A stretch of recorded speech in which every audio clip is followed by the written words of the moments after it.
This is americasdemocrats.org, the weekly netcast for stand-up Democrats. I'm your host, Jim Cuddy. Progressive economist James K. Galbraith offers his thoughts on the crisis in Ukraine and on how U.S. trade policy is a concession to corporate interests. Social scientist Tom Malleson talks about the groundbreaking work of Thomas Piketty and calls for economic democracy in the United States. And despite some recent primary setbacks by Tea Party candidates, Harvard professor Theda Skocpol says they aren't dead yet. Are you tired of Tea Party Republicans and Rush Limbaugh dominating the airwaves? Do you want the facts you won't get on Fox or even on CNN? Then stay tuned. Our sponsor, 21st Century Democrats, works hard to get everyday Democrats involved in returning our party to its roots and to success at the ballot box. Sit back and listen, then stand up and fight. And follow 21st Century Democrats on Facebook for all the latest progressive news. We're glad you can join us. Economist James K. Galbraith is optimistic that there will be no great effects on the world economy from the flare-up in Ukraine, and he has some strong thoughts about U.S. trade policy. And we say hello to James Galbraith, who holds the Lloyd M. Benson Chair of Government Business Relations at the Lyndon B. Johnson School of Public Affairs, University of Texas at Austin. He is a senior scholar with the Levy Economics Institute and chair of the Board of Economists for Peace and Security, an international association of professional economists. James Galbraith, great to have you back on americasdemocrats.org. It's good to be with you again. How do you look at the situation in Ukraine affecting the European economy? I think the situation in Ukraine at the moment is de-escalating, and so I don't anticipate any dramatic effects on European economic activity in the short run. Okay. Now, since a Western military confrontation with Russia is out of the question, can economic sanctions really work to change President Putin's behavior? The purpose of the sanctions was to make a political point back in the United States and to some extent in the European states. No, it will not have an effect on Russian behavior. What the Russians did was, I think, a very carefully calculated and calibrated move, and it's certainly, with respect to Crimea, irreversible at this point. Mm-hmm. But I also don't anticipate that it's a precursor to further moves, and the Russians have said that they are not planning, for example, to move troops into East Ukraine. Are we making too big a deal out of it? The situation in Ukraine? Political and other reasons, but I think there was a fair amount of the reaction was motivated by some reflexive approach to Russia, and by perhaps what might charitably called an over-enthusiastic view of the new authorities in Kiev. Mm-hmm. Do you see the situation having any effect on the economic health of the Eurozone? No, I don't. Not at this point. If there were a cutoff of natural gas in the cold season, that would be one thing. But we're not in the cold season, and there won't be a cutoff of natural gas. Mm-hmm. We're speaking with James Galbraith. He is a senior scholar with the Levy Economics Institute, chair of the Board of Economists for Peace and Security. Germany seems to be the dominant economic and financial power in Europe. Is that something that other European countries should worry about? And how about the United States? Germany has been the dominant power for a long time. It will continue to be the dominant power inside Western Europe indefinitely. That gives the German government enormous leverage over the European Union and the Eurozone. I don't think it's a cause for worry. It is simply a fact of life that needs to be taken into account. Mm-hmm. Can't be changed in any event. Mm-hmm. What is your view about the Obama administration's vision for trade agreements with Europe, and especially with the Pacific Partnership? Well, those two proposed trade agreements, I think, represent the final decay of the Office of Special Trade Representative in the United States. What's been happening for many years now is that office has been essentially a conduit for doing favors to the corporate sector. You put in someone who is essentially a political operative, and they see the job as being going out to the various corporate lobbyists and to trade associations and asking what they would like, and then trying to deliver it on their behalf.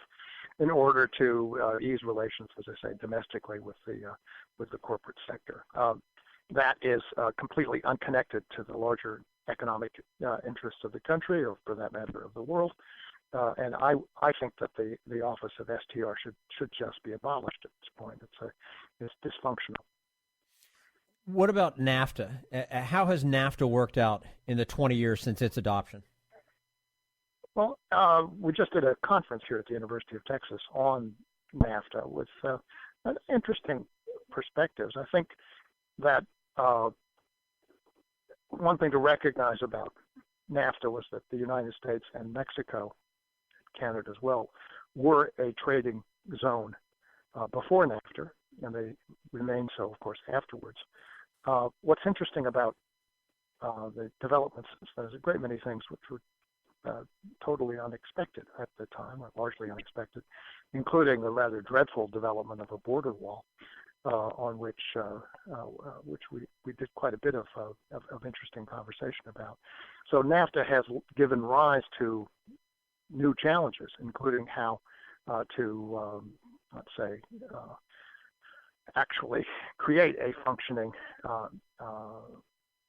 human zone in the border region between the U.S. and Mexico, or how to recreate one, which has been badly disrupted by a range of policies, not all of them NAFTA related, since then. Does NAFTA have to be reworked?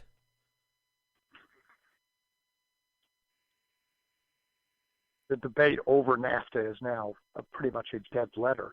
What needs to be reworked is, among other things, the border relations between the U.S. and Mexico. Those definitely do need to be reworked. Okay. James Galbraith, senior scholar with the Levy Economics Institute, chair of the Board of Economists for Peace and Security, the International Association of Professional Economists. Of course, he holds the Lloyd Benson Chair of Government Business Relations at Lyndon B. Johnson School of Public Affairs, University of Texas at Austin. As always, sir, thank you very much for your time with us today. We look forward to doing it again soon. Always a pleasure. This is AmericasDemocrats.org, the weekly netcast for Stand Up Democrats.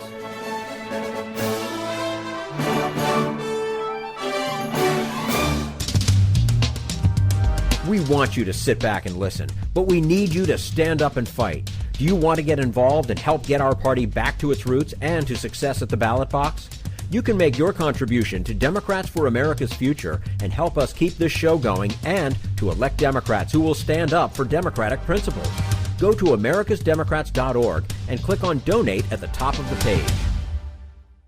This is americasdemocrats.org, the weekly netcast for Stand Up Democrats. Social scientist Tom Malleson has some proposals for combating the growing income inequality. He calls it economic democracy and radical realism, and we'll talk to him about that in just a moment. Right now, we turn to Jim Hightower, America's #1 populist, for his common sense commentary. Rosa Parks became a powerful symbol of courage and defiance in the civil rights movement of the 1960s by simply refusing to give up her seat to a white man and move to the back of the bus, as the racist culture of that time dictated she was supposed to do. Only there was nothing simple about it. As personally courageous as she was, Miss Parks was not alone that day, nor was her defiance simply the spontaneous reaction of a woman who was tired after a long day of work, tired of domineering white rule, tired of going along to get along. Parks was part of a deep and wide grassroots movement for African American rights and dignity. It was this movement that developed the sit-down strategy, trained Parks for this moment of refusal, and surrounded her with the support and love she needed to withstand the clamor of hate that followed. Rosa Parks was not alone on that bus. Half a century later, a new movement for justice is following in the footsteps and in the spirit of those earlier civil rights activists. Steadily building broad grassroots coalitions of civil rights groups, labor, church leaders, students, teachers, environmentalists, retirees, and others, this movement is literally moving through southern states. It's gaining popular support by directly confronting the immorality of extremist governors, legislators, and corporate lobbyists who are denying health care to poor families, preventing both the elderly and students from voting, gutting state funding for public education, and generally legislating a permanent state of inequality and injustice for millions of people. This is Jim Hightower saying, this promising progressive uprising began last year in North Carolina as the Moral Monday movement, named for its weekly peaceful protests at the state capitol. It has now spread to Moral Monday, Georgia, and Truthful Tuesday in South Carolina. To follow its progress and offer support, go to www.naacpnc.org. Need an antidote to the progressive blues? Want some good news about how grassroots folks are rebelling against the corporate powers and winning? Well, here's an easy-to-swallow pill for you, the Hightower Lowdown. Hightower's monthly newsletter will give you the lowdown, even as it lifts you up. It's 4 pages a month, jam-packed with facts you can use, actions you can take, and Jim's own Texas humor, all for only $15 a year. To become a lowdowner, go to hightowerlowdown.org. This is americasdemocrats.org, the weekly netcast for stand-up Democrats. Tom Malleson is a research fellow at York University in Canada, and he says the growing income inequality documented by French economist Thomas Piketty could be eased by a strong dose of economic democracy. And we say hello to Tom Malleson, who's a research fellow at the Social Sciences and Humanities Research Council at York University in Canada. He's the author of a new book called After Occupy, which lays out ways to achieve the real economic equality sought by the Occupy Wall Street movement. Tom Malleson, thanks very much for joining us today on americasdemocrats.org. Thanks very much for having me. Well, it's our pleasure. So was the Occupy Wall Street movement at all successful, and why did it not sustain itself? I think the Occupy movement was successful in a couple of ways. Firstly, it showed that there really is a widespread discontent with levels of inequality and economic injustice in this country. The protest started in September 2011, which is a small protest in New York's Zuccotti Park, but within 2 months had spread to 951 cities in 82 countries around the world. So spread very quickly, showing a really wide and broad level of discontent. The second success, I think, is it really focused the national attention on issues of inequality. After Occupy, President Obama mentioned inequality in the State of the Union address. It really became part of the conversation. Before Occupy, we didn't really talk about the 1% to the extent that we do now. Now people kind of have heard, the statistics that the top 1% receive 23% of country's income, higher than ancient Rome, higher than in Russia before the revolution. Those kind of statistics are now much more broadly known, and I think that's an important success. Now, you advocate economic democracy and worker cooperation with management, which sounds a lot like socialism. Where has that worked? I mean, so much of Europe is an economic mess right now. That's a good question. So there has never been an entire country run on principles of economic democracy. These are new sets of ideas. This is a different kind of system we're talking about. And you mentioned socialism, so I should point out what I'm talking about here is in many ways really the opposite of Russian-style communism. The Soviet system involved the state simply directing the economy in a top-down way with no democracy at all. This is, on the contrary, about running economic institutions such as workplaces and banks from the ground up by those who are directly affected by those institutions. So where there are successful experiments, you see them all over the place. There are worker cooperatives in the U.S. The most famous ones are in Europe. So Mondragon is probably the world's most famous cooperative in the Basque region of northern Spain. It started with a handful of workers in the 1950s, and today is enormous. It's a multinational worker cooperative. It employs 80,000 workers with assets of about 33 billion euros, and it's actually composed of 111 co-ops. Likewise, in Italy, there are networks of co-ops. Italy has the largest concentration of worker co-ops in the world, where in Romania, northern Italy, they represent about 12% of regional GDP. So you do see experiments in different parts of the world where things like workplace democracy are flourishing. We're speaking with Tom Malleson, research fellow at the Social Sciences and Humanities Research Council at York University, Canada, and we're talking a little bit about his book, After Occupy, which is laying out ways to achieve the real economic equality sought by the Occupy Wall Street movement. Tom, don't workers willingly allow government and business leaders to make decisions because they either don't have the time or expertise to do so? I think The issue is the degree to which workers are really willing to do that. I mean, first of all, you mentioned government and business, and of course we vote for our government, but we don't vote for our business leaders, right? This is a central issue, a philosophical issue that the book grapples with. Practically, I think survey after survey shows that Americans do want more say at work. So the most comprehensive survey of this shows that 63% of workers in the U.S. indicate their desire for more influence. But of course, so the question of willingness, I think what it boils down to is for most workers, they don't have other options, right? That, you know, if you work at a McDonald's, you can maybe leave and go to a Burger King, but you can't leave to go to a restaurant that treats you as an equal, where you get to elect your managers. And that's because worker co-ops are few and far between. They represent less than 1% of the businesses in the economy. So most people don't have a concrete alternative to the conventional hierarchical top-down firm. What we do have is self-employment. And I think it's really interesting to think about the fact that, as everyone knows, self-employment, going out on your own, is a very difficult thing to do. 40% of small businesses, self-employed businesses, fail in the first year. It requires enormous amounts of time and energy and stress. And yet 10% of the population still tries to do it. And so why? Why would so many people try to do something that's so difficult? And I think, you know, the answer is that people want to be autonomous. They want to be in charge of their economic lives. They don't want to be just a kind of powerless and voiceless and a cog in someone else's machine. And I think that the 10% of the population tries this speaks to a kind of broad desire for more kind of self-determination in people's workplaces. Maybe we need to rethink how we do business. Maybe there needs to be a major paradigm shift in the way that we set things up in this country. I think that's exactly what this book is calling for. So the central idea this book grapples with is that, look, we call ourselves a democracy. We're very proud of being citizens in a democratic state, and yet central important parts of our society, the economy, are not democratic. Workers don't elect their managers. Finance is not allocated with any accountability to the citizenry. The population doesn't get to participate in investment decisions. So that's the central kind of paradox that the book grapples with, and it tries to offer, as you say, a kind of paradigm shift to ways of thinking about economic democracy, and doing that by pointing out real concrete examples that exist in different parts of the world that I think work better than conventional economic arrangements. Mm-hmm. Now, one of your ideas is something that you call radical realism. How do you define that? What are we talking about?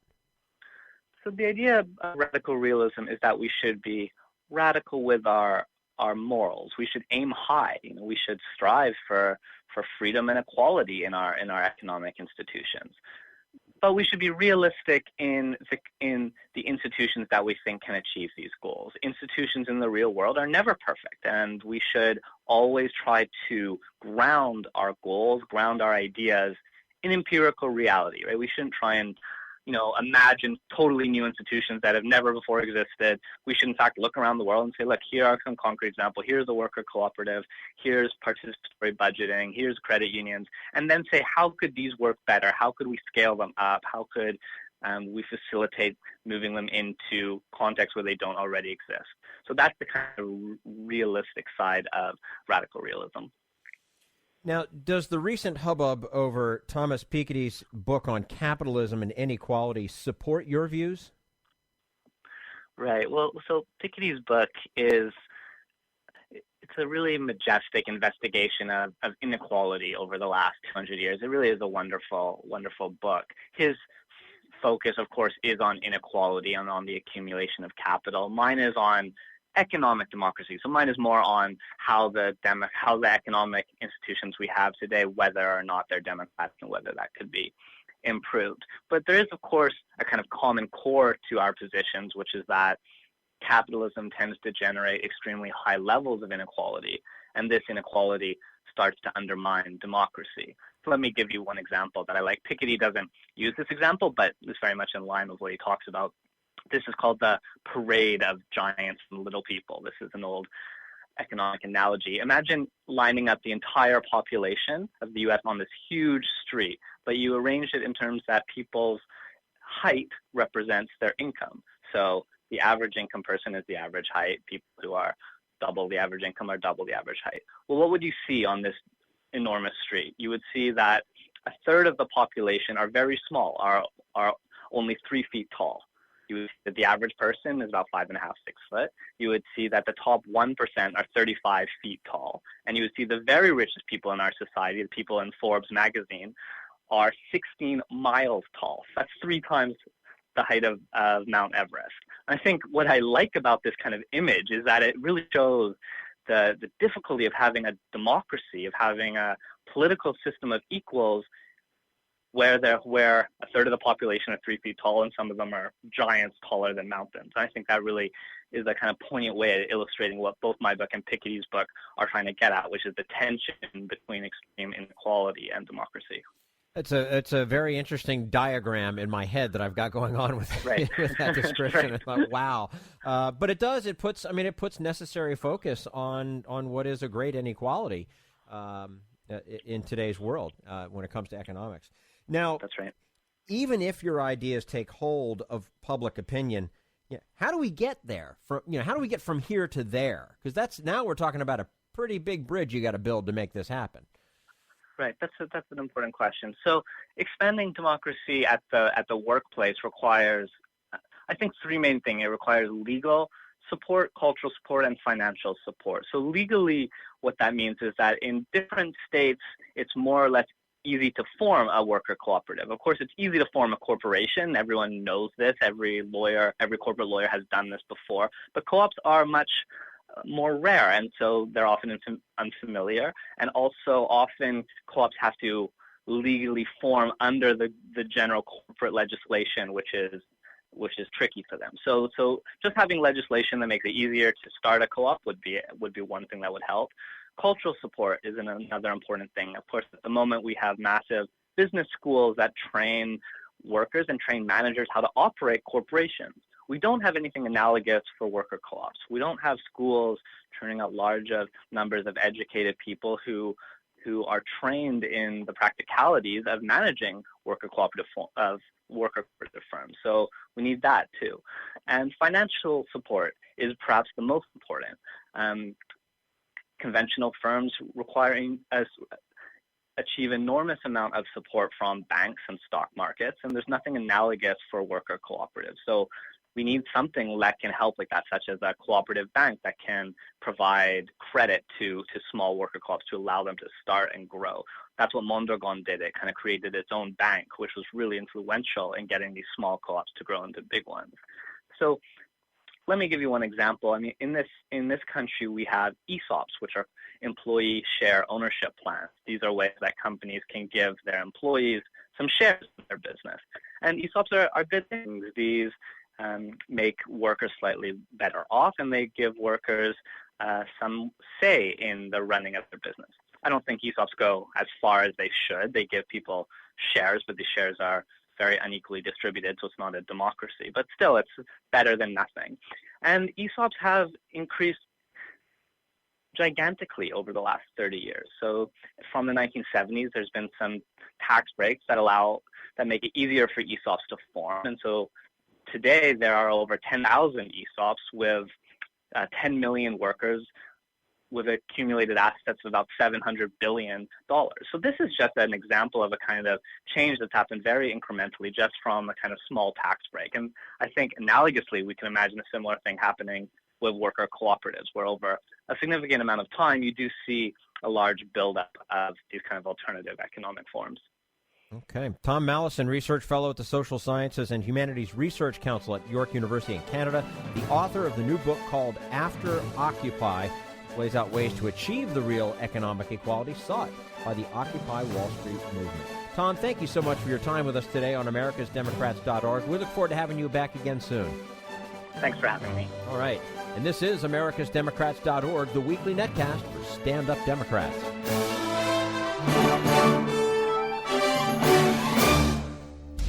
We want you to sit back and listen, but we need you to stand up and fight. Help get our party back to its roots and to success at the ballot box. Make your contribution to Democrats for America's Future to keep this show on the air and help elect Stand Up Democrats. Go to americasdemocrats.org and click on Donate at the top of the page.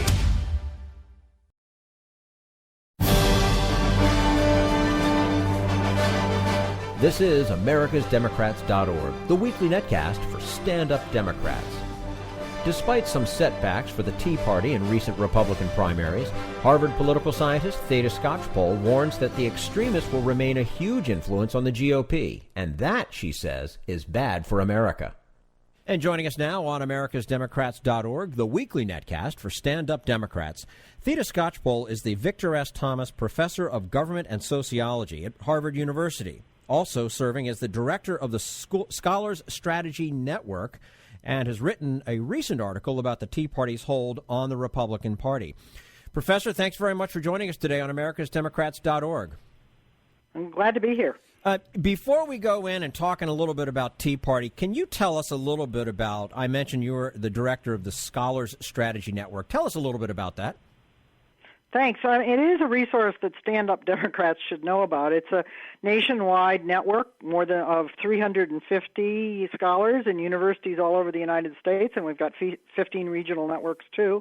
And what people do is they prepare two-page plain English briefs, putting out facts on important topics in the public debate, like the Tea Party and the Affordable Care Act and its implementation, and elections and where they're headed, women in politics, all of those kinds of issues, and they're all available on our website, scholarsplural.strategynetwork.org, and I think people would find that an important resource. Scholarstrategynetwork.org. Okay, great information. Right. Now, you wrote in a recent article that there is no one center of the Tea Party and that the movement's in a pincer's operation that pressures Republican office holders and candidates without depending on general popularity at all. Can such a movement last? Well, it's done pretty well so far. I mean, this Tea Party phenomenon burst on the scene within months of Obama's inauguration back in early 2009. It had a tremendous influence in the 2010 elections for Congress and state legislatures, and it's getting ready to contest quite a few elections again in November 2014. I mean, I think we all think, well, they met their defeat in 2012 because they weren't able to nominate a Republican they really were enthusiastic about. Tea Partiers are not enthusiastic, particularly about Mitt Romney. And they lost. Barack Obama was reelected, which was certainly their number one goal, to prevent that. But, it's a mistake to think that either the grassroots of the Tea Party or the big funders who manipulate things from the top are going to stand down. They remain determined to block and undercut the rest of Obama's presidency. They will be attempting to block whoever the next president is if it's a Democrat, and they certainly have a lot of influence in Congress and state legislatures. To the extent that this leaderless group, if you will, of what some of us might call fanatics can shut down the government and hold the grand old party hostage, is that a serious problem for body politic or just a good thing for Democrats? It's a bad thing for America. I mean, and as Democrats, we have to think first and foremost always about what's good for the country. It certainly is the case that when extremists push Republicans into no compromise stands or into very unpopular positions, that's going to hurt those Republicans in general elections and with public opinion. But there are a lot of safe Republican districts and states in this country where any Republican, no matter how extreme, will be elected. And as we saw last fall, once they're in the Congress, they can bring the country to its knees for a period of time. Mm-hmm. We're speaking with Theda Skocpol, Professor of Government and Sociology at Harvard University and Director of the Scholars Strategy Network. Have Republican leaders like Speaker John Boehner and Senate Minority Leader Mitch McConnell surrendered their legislative power to outside influences like FreedomWorks and the Heritage Foundation? Well, they certainly are beleaguered. I mean, some of my students and I are looking at what's happened to Republicans over the last 5 years, and John Boehner is the weakest Speaker of the House in a long, long time in the sense that he has trouble assembling a coalition to vote for the most basic things he wants to put through. He's a little stronger now than he was, say, in September because the whole shut down the government to block Obamacare thing just flopped completely. And so that has meant that Boehner and Cantor and the Chamber of Commerce that is backing them up a little bit more are able to persuade a kind of muddled middle of the Republican caucus. These are very conservative people in the House, to go along with at least keeping the government open. And so I think we're going to see that for the next few months. But if 2014 brings more Republican victories and more extremist Republicans in the Senate and the House, they'll be back at it again. Mm-hmm. Boy. Do you think that the more the Tea Party loses popularity, more average Americans lose faith in government, and thus the Tea Party actually succeeds? Well, that's the dilemma that I think all of us who believe that government should address real shared problems face. I mean, you know, on the one hand, these folks are so extreme that they turn off a lot of middle-of-the-road voters, a lot of moderate Republicans, a lot of independents. They help Democrats sometimes win elections they might not otherwise win in places like Missouri or Indiana. On the other hand, they've been able in Congress, especially and in many states, to dismantle labor unions, to make it harder for them to organize. They've been able to block government from dealing with really important problems. They've been able to muck up a lot of the implementation of the Affordable Care Act, which depends on cooperation from the states in particular. And that causes many Americans, especially including younger Americans, to say, oh, government can't do anything. Well, that's not good for progressives. No, not at all. What outcome do you see for the 2014 elections in the House and Senate? Well, I just would say to all of our listeners that the 2014 elections are extremely important, and in recent times, Democrats have had a record of not turning out in midterm non-presidential elections. And there really is, it's extremely important that Democratic constituencies turn out to vote for state and congressional offices in this upcoming election. This is just as important as 2012, because if Republicans take control of the Senate, their extremist wing will push them into no-compromise stands, just like the House. And Barack Obama will have a hard time doing anything forward-looking for the rest of his presidency. That's just not an outcome that Democrats of any stripe should want. And the thing to keep in mind about Tea Party elites and Tea Party grassroots forces, they don't care if they're not the most popular. They don't quit. They are admirably tough-minded. Mm-hmm. They keep at it. And Democrats have to be equally so. Well, and there's something that strikes me is that I felt like throughout the first administration of President Obama and thus far in his second, messaging has been horrible. They have not been getting their message out, and that seems to be something that they really would need to focus on for these 2014 elections. Yeah, they do, but I mean, I think Democrats in general, and I include in this voters and various groups of progressive Democrats, have to recognize that we can't leave it to the White House, and we can't leave it even to the Senate and the Congress. I mean, people have got to mobilize themselves and spread messages themselves, because it is very true that the White House has not been very good, particularly on affordable care, which I'm studying. They've been terrible. Yeah. And they bungled the IT on the website for the federal government, thereby opening the door for bad press. But the response that we all have to that is to redouble our efforts to make our own arguments. I know that many people involved in the Scholar Strategy Network, which is not overtly partisan, I have to stress, it's nonpartisan. But many people who are involved in it understand that they need to get the facts and a message out there on some of the important national priorities. I'm certainly one of them. And I don't write to the White House. I just write op-eds and letters to the editor and things that I can share with various groups.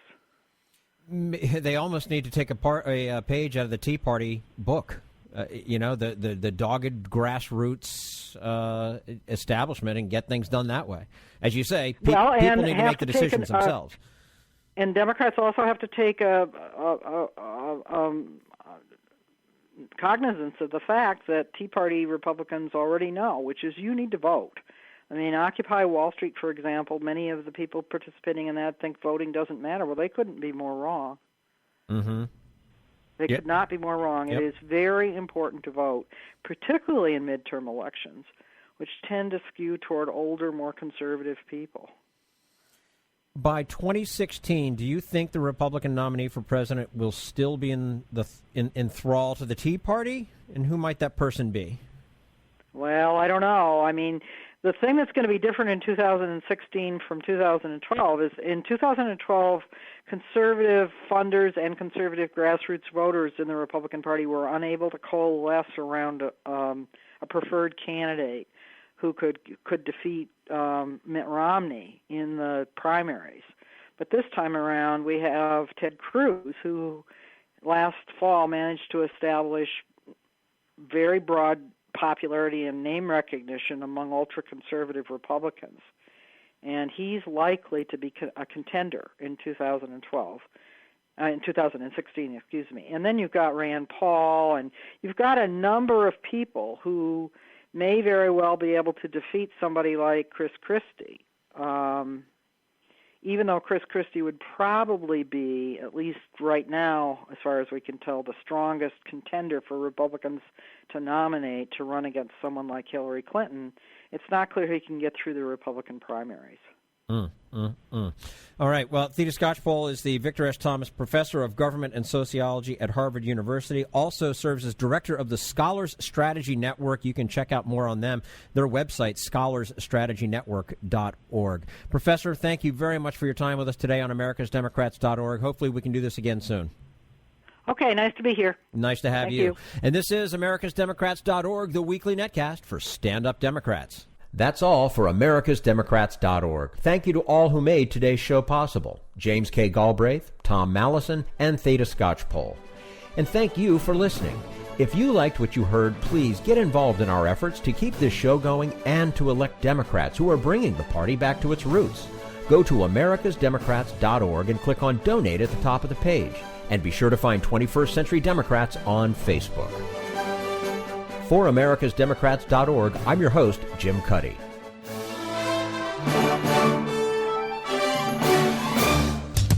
We want you to sit back and listen, but we need you to stand up and fight. Join us, support the show, and help elect Democrats who will stand up for democratic principles with your contribution today. Go to americasdemocrats.org and click on Donate.